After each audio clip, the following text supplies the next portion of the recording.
What if I told you there's no such thing as normal thyroid lab ranges? Because there really isn't. There is no true set standard that everyone agrees to and everyone conforms to. So, depending on what lab you go to, depending on the location of the lab you go to, the normal range changes and varies.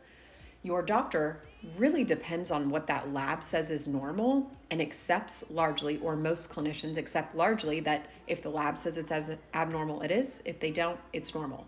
When guys, like, that's so not okay. So technically, someone with the same lab marker, such as TSH, can be told by a doctor that their lab is normal because they just scan it and see that it's not in bold. And the next patient that same clinician sees can have the exact same TSH number, and it can be abnormal because maybe the lab has a little more narrow margins. This should not be the case.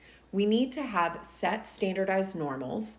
We don't just need to be winging one of the most common health conditions in our country for treatment and diagnosis. So, another reason to not believe that your thyroid labs are normal just because someone is telling you that they are.